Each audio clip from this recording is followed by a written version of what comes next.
क्या हुआ जब 2013 के कुंभ मेले में खोई हुई लड़की 2025 में प्रयागराज में मिली? क्या है इस घटना के पीछे की सच्चाई? जाए एक बहुत बड़े रहस्य से पर्दा उठने वाला है रहा है।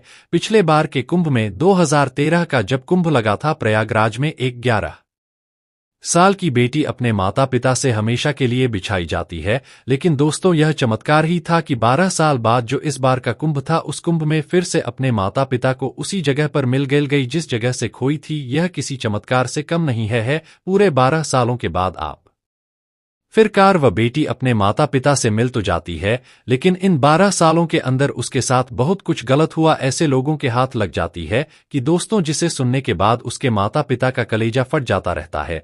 और दोस्तों, मुझे उम्मीद है कि आप भी इसको सुनने के बाद अपने आंसू नहीं रोका पाएंगे। लेकिन वह 12 साल तक कहाँ थी? क्या क्या कर रही थी? क्या क्या हुआ उसके साथ? दोस्तों, आइए जानते हैं पूरी कहानी। लेकिन वीडियो में आगे बढ़ने से पहले महादेव के सच्चे भक्त इस वीडियो को लाइक करके कमेंट बॉक्स में हर हर महादेव जरूर लिखे। इस घटना की शुरुआत होती है रात का एक परिवार जो कि बहुत गरीब परिवार होता है, माता पिता और 2 बच्चे वाह ट्रेन पकड़कर 2013 में उत्तर प्रदेश के प्रयागराज में जो कुंभ लगा था उसमें वह स्नान करने के लिए आते हैं। अब वो शाम को पहुंचते हैं तो मेले के बाहर जो तंबू वर्ग लगे थे, जो कैंप लगे थे वहीं पर उन्हें थोड़ी सी जगह मिल जाती है और वह लोग वहीं पर अपनी रात गुजारते हैं। सुबह यह हुआ कि जैसे ही सुबह होगी हम लोग जाएंगे गंगा जी के जो संगम है में, गंगा जमुना सरस्वती का, वहां पर हम लोग स्नान करेंगे होंगे और उसके बाद कुछ घूमेंगे होंगे। पहले गए और फिर शाम को जो है ट्रेन पकड़कर वापस गुजरात चले जाएंगे होंगे। अब दोस्तों, यही उनका प्लान था। जो युवक था उनका नाम ना गंगाराम होता है और जो 2 बच्चे थे, एक 11 साल की बेटी जिसका नाम सुनीता होता है और 13 साल का एक बेटा जिसका नाम विवेक होता है। इसके अलावा जो पत्नी थी उनका नाम शानदार रहा होता है। तो ये लोग दोस्तों वहां पर रुकते हैं और सुबह सुबह जैसे ही उठते हैं उनकी की आंख खुलती है, वह चले जाते हैं स्नान करने के लिए और वहां पर जाते हैं, स्नान वगैरह भी करते हैं और स्नान करने के बाद वो लोग चाय नाश्ता करते हैं। उसके बाद जो है उनके जो पिताजी थे, जो गंगाराम थे, वह कहते हैं कि चलो थोड़ा घूम टहल लिया जाए, थोड़ा मेले में और कुछ देख लिया जाए। लेकिन जो बबीता थी जिसकी उम्र 11 साल की थी, वह दोस्तों थक चुकी थी। वे शांत रही कहती है कि नहीं, मेरी नींद पूरी नहीं हुई है। सुबह ही आप लोगों ने जगा दिया गया, क्योंकि दोस्तों घर पर रहती थी तो जाहिर सी बात है 8 बजे तक सोती ही होगी। तो इसीलिए वह कहती है कि नहीं, मुझे फिर उस जगह पर जाना है जहां पर वह जांच आराम कर सके। लेकिन जो बेटा था 13 साल का, जो भी वे था, वह दोस्तों कहता है कि नहीं, मुझे घूमना फिरना है। वह घूमने के जिद पर अड़ा हुआ था और जो सुनीता थी वह अपने माता पिता से, गंगाराम से कहती है कि मुझे आराम करना है। इस तरीके से दोस्तों तो उस भाई बहन में लड़ाई होता रहा, झगड़ा होता रहा। लेकिन माँ बाप भी चाहते थे कि 12 सालों के बाद कुंभ आता है, फिर से पता नहीं आने का मौका मिलेगा कि नहीं मिलेगा। इतना खर्चा करके आए हैं तो कम से कम घूम लेना चाहिए। तो वो लोग जो है सुनीता के बातों को नजरअंदाज करते हुए, उसको संभालते हुए कहते हैं कि अभी चलेंगे इस तरीके से घूमने लगते हैं। लेकिन जो सुनीता थी वह हट करने लगती है, चलते रुक जाते हैं। उसके बाद कहती थी मुझे नहीं जाना, मुझे नहीं घूमना। और जब उसके बाद ही आगे माता पिता कुछ दूर आगे निकल जाते तो फिर वह दौड़कर उनके पास पहुंच जाती है। ऐसे से करते हुए करीब 1 घंटा बीत गया। ऐसे ही हजारों लोगों की भीड़ में चारों लोग भी घूम रहे थे। लेकिन दोस्तों, अब उनको नहीं पता था कि उनके पीछे 2 ऐसे लोग लगे हैं जो कि बच्चों को चुराने का काम करते रहते थे। ऐसी लड़कियों को उठाने का काम करते थे। उन लोगों को पता ही नहीं था। अब गंगाराम तो ऐसे घूम रहे थे, लेकिन 5 मिनट के बाद उन्होंने महसूस किया कि शायद सुनीता कहीं रुक गई है और अब की बार भी उन्हीं के आड़े आ रही, वापस नहीं आई। काफी देर हो गया, फिर बोलो पीछे मुड़कर देखते हैं तो सुनीता का कहीं अता पता नहीं था। वह लोग जो है अब उसे इधर उधर नहीं लगते हैं, सुनीता कहने लगते हैं। लेकिन दोस्तों, वह वहां से गायब हो चुकी थी। वो लोग सो उठते हैं कि शायद तंबू में चली गई हो, लेकिन अकेले वहां भी नहीं जा सकती थी क्योंकि तंबू का रास्ता टेढ़ा मेढ़ा था। फिर वो लोग दौड़कर जाते हैं, इधर उधर ढूंढते हैं। तंबू में जाकर देखते उस जगह पर तो सुनीता वहां पर भी नहीं थी। उसके बाद वह खोया पाया केंद्र जो होता है वहां पर जाते हैं और शिकायत करते हैं कि मेरी ऐसी बेटी है, नाम सुनीता है, उम्र 11 साल की है, गोरी है, सुंदर है, लेकिन वह गायब हो गई है। अब वो लोग मेले में अनाउंसमेंट करते हैं, माइक में बोलते हैं कि ऐसा कोई बच्चा मिले, ऐसी कोई लड़की मिले तो उसको कृपया किसी भी बैंक में पहुंचा दे आते आते, और कैंप का जो नंबर पर था वहां पर पहुंचा के बाद कैंप का नंबर पर बता दे आ है। लेकिन दोस्तों हर तरफ ढूंढने वाले थे, बहुत सारे लोग थे। लेकिन दोस्तों अब कई लोग जो खोए लोग थे वह मिल जा रहे थे। लेकिन सुनीता एक ऐसी थी जो कि शाम हो गई और नहीं मिली। जब अगले दिन भी सुबह तक नहीं मिली तो माता पिता जो कि उसी शाम उनको ट्रेन पकड़कर गुजरात जाना था, लेकिन वह फिलहाल नहीं जानते हैं। अगले दिन जो है वह पुलिस स्टेशन पर जाते हैं और बकायदा उसके गुमशुदगी की रिपोर्ट दर्ज कराते हैं, और उसके बाद जो पुलिस भी वो उसे ढूंढने में लग जाती है। दोस्तों पुलिस ढूंढ रही थी लेकिन कोई कामयाबी नहीं मिल रही थी। माता पिता परेशान थे, माँ का रो रो कर बुरा हाल था। 3-4 दिन बीत जाते हैं, कोई पता नहीं, 1 हफ्ता बीत जाता है। सुनीता का कोई पता नहीं कि वह आखिर गई तो गई कहाँ। इसके बाद वह लोग थक हार कर अपने घर चले जाते हैं। रात और पुलिस वाले बोलते हैं कि जाइए, जैसे वह मिलेगी उसके बारे में कोई भी अपडेट रहेगा तो हम आपको जो है सूचना दे देंगे लेंगे। अब दोस्तों उनके पास कोई फोटो भी नहीं थी कि जो को दे सके कि हाँ यह मेरी बेटी है, क्योंकि उनके पास मोबाइल वगैरह था नहीं। 2013 की बात है, स्मार्टफोन नहीं था। छोटे फोन थे उनके पास और कोई उसका फोटो भी अभी हाल फिलहाल का नहीं था। बच्चे का एक फोटो था जो कि 2-3 महीने बाद जो सुनीता के पिताजी थे वह पुलिस स्टेशन लेकर आते हैं प्रयागराज में, और कहते हैं कि यह कहते हैं जो है फोटो है मेरी बेटी की, लेकिन उस फोटो से 11 साल कि बच्ची का मिलना इम्पॉसिबल था। इसीलिए पुलिस वाले कहते हैं कि यह तो किसी काम का नहीं है, लेकिन फिलहाल अभी हम लोग तलाश कर रहे हैं, आपकी बेटी का कोई सुराग नहीं मिल पाया है। अब तक जैसे ही मिलेगा आएगा आपको सूचना दे दिया जाएगा। फिर जोर से गंगाराम थे, बहुत थक हार कर गुजरे चले जाते हैं, अपने घर चले जाते हैं, और फिर धीरे रोग आकर उस बेटी के बारे में संतोष कर लेते हैं। दोस्तों 3-4 साल बीत गए। कई बार जो है गंगाराम गुजरात से इलाहाबाद आते हैं, उत्तर प्रदेश आते हैं और अपने बेटी का पता लगाते हैं, पुलिस थाने पर पड़ जाते हैं, लेकिन कोई खबर नहीं मिलती। अब एकदम थक हार चुके थे, वह समझ चुके थे कि उनकी बेटी जो है वह उनको कभी नहीं मिलेगी, और उसके बाद फिर जाकर वह जो मेहनत मजदूरी करते थे अपना वही काम करने लगते हैं, संतोष मान लेते हैं। इधर जो बेटा विवेक था वह बड़ा हो रहा था धीरे। दोस्तों 12 साल का वक्त बीत गया 2025 आ गया। उस कुंभ से लेकर इस महाकुंभ का समय आ जाता है। अब है आप दोस्तों महाकुंभ का समय आ जाता है। जो सुनीता की माँ थी वह अपनी बेटी को याद करके रो रही थी। वह अपने पति से कहती हैं कि मुझ सुनीता की बहुत याद आ रही है, और एक बार चलो गंगा मैया से चलकर मैं उनसे से पूछेंगे कि आखिर हम लोगों ने क्या किया था। हम लोग यहाँ कौन सा पाप करने आए थे कि उन्होंने मेरी बेटी को हमसे छीन लिया। चलकर उन्हीं से मांगूंगी, उन्हीं से शिकायत करूंगी। लेकिन जब गंगाराम यह बात सुनते हैं तो वह मना कर देते हैं। वह कहते हैं कि मैं कसम खा लिया हूं कि मैं कभी भी कुंभ नहीं जाऊंगा, और अब मैं नहीं जा सकता था। कुंभ जाने की वजह से हमसे हमारी बेटी बिछड़ गई, लेकिन अब वो जब पर और जाती है कहती हैं नहीं, मुझे अपनी बेटी की याद ताजा करनी है, भले ही मर जाऊंगी और उस जगह पर जाऊं, कम से कम रोगी बिल की उसके लिए तड़प मेरा मन कर रहा है, मेरा जाने का मानव मन कर रहा है। अगर आप नहीं जाएंगे तो मैं आम आदमी बात नहीं, अकेले ही चली जाऊंगी, और अगर मैं अकेली चली गई तो जैसे बेटी को खो दिया वैसे मुझे भी खो दोगे होगी। सोच में पड़ जाते हैं, कहते हैं कि सही बात कह रही है। अगर यह अकेली जाएगी तो पता नहीं कहाँ चली जाएगी।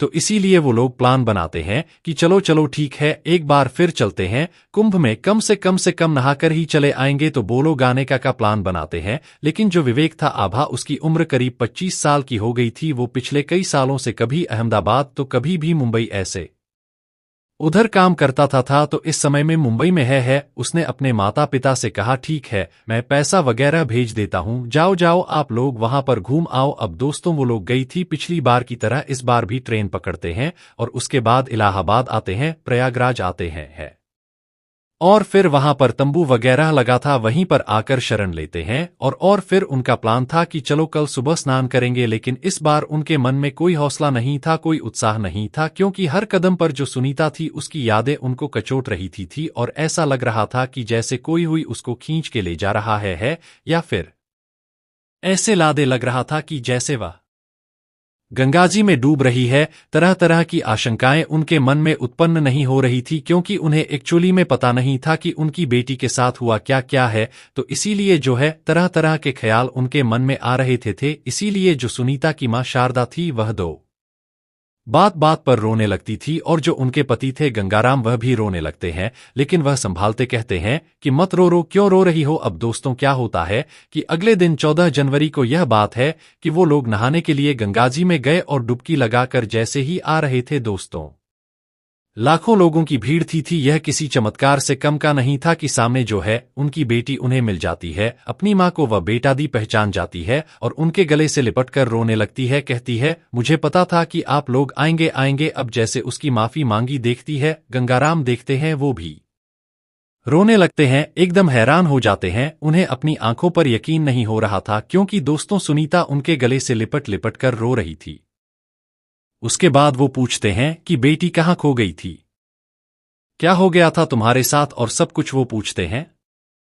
लेकिन दोस्तों तभी एक लड़का आता है। वह कर रहे लोगों से नमस्ते करता है, और फिर वह बबीता से पूछती है, यह कौन है। सुनीता कहती है कि यही मेरा सब कुछ है, और इसी के सहारे तो मैं जिंदा हूं ना होगा। अब दोस्तों जब वो लोग अपने बेटी के मिलने की खुशी जो है विवेक से फोन करके सोचे विवेक को बता देते हैं, तभी अभी दोस्तों सुनीता जो थी वह मना कर देती है। कहती है नहीं मम्मी, किसी को फोन करने की जरूरत नहीं है, क्योंकि अब मैं आप लोगों के लायक भी नहीं। उसके बाद कहती है कि चलो चलो कहीं बैठते हैं, और उसके बाद दोस्तों अपनी कहानी बताती है एक जगह एकांत में लोग जाकर बैठ जाते हैं। उसके बाद जो कहानी बताती है उसको सुनने के बाद उसके माँ बाप का कलेजा फट जाता है। दोस्तों उस दिन जब जब वह उनके पीछे पीछे भाग रही थी, बात बात में रुक जा रही थी, तभी दोस्तों दो लोग उसका पीछा कर रहे थे, और जब वह देख रहे थे कि बेटी इनकी जो यह लड़की है ऐसे ऐसे जब पर अड़ी हुई है, तो वह लोग उसके पास जाते हैं और कहते हैं कि चलो तुम्हें आराम करना है, रहा है तो जहां तुम्हारा वगैरह रखा हुआ है वहीं बगल में हमारा भी रखा हुआ है, हम लोग जा रहे हैं, चलो तुम वहीं पर सो जाना। दोस्तों जो सुनीता थी उनके बातों पर यकीन कर लेती है, और उसके बाद वो उनके साथ चल रही थी है। लेकिन दोस्तों उसे नहीं पता कि वो लोग कौन हैं और उसके साथ क्या करने वाले हैं। वह कोई चीज उसे सुलझा देते हैं जिससे अपनी सुध बुध खो देती है। उसके बाद वह उस जगह पर ना ले जाकर के में से बाहर लेकर कर जाते हैं और उसके बाद वहां पर पहले से एक कार उनका इंतजार कर रही थी। वह उसको लेकर कर उसमें बैठ जाते हैं, उसका अपहरण कर लेते थे। उसके बाद वह वहां से बिहार लाई जाती आती है, बिहार से वह पश्चिम बंगाल लाई जाती है, और दोस्तों फिर उसके साथ जो होता है रहा है बहुत बुरा होता है। यह तीनों लोग उसके साथ जो भी गलत करते ही हैं। उसके बाद उसे से कोठे पर बेच देते हैं, जहां पर वह 6 साल तक रहती है, यानी कि 2013 से 2019 तक कोलकाता रहा में दोस्तों उसे वेश्यावृत्ति करना पड़ता है। अब दोस्तों उसके बाद जब 6 साल बीत जाते हैं तो वह लोग उसे फिर दिल्ली भेज देते हैं, और दिल्ली में जाकर उसे यही काम करना पड़ता है, उसे कैद करके रखा जाता था। बाहर आ रही है, संपर्क उससे नहीं होने दिया जाता था, और दोस्तों उसके साथ जो कुछ हुआ वह बता भी नहीं सकते कि क्या क्या हुआ। अब दोस्तों जब दिल्ली के कोठे पर सुनीता को 4 साल बीत गया तो एक लड़का जिसका नाम संजय होता है, जो कि बिहार का था, वह दिल्ली के कनॉट प्लेस में की बांधी हुई मौतों की पहली यात्रा आते आते काम करता था, और उसका कोठों पर आना जाना था। इसी दौरान उसकी मुलाकात सुनीता से होती है, और बबीता से। वह बबीता का रेगुलर कस्टमर बन जाता है। कई बार आने जाने के दौरान दोनों में बातचीत हुई, और वह जो है जब बबीता किला की आप बीती सुनता है तो उसके दिल में बड़ी बड़ी चोट लगती है। उसके बाद वह सुनीता को वहां से निकालने की सोचने लगता है रहा है, क्योंकि बबीता से उसको प्यार हो चुका था।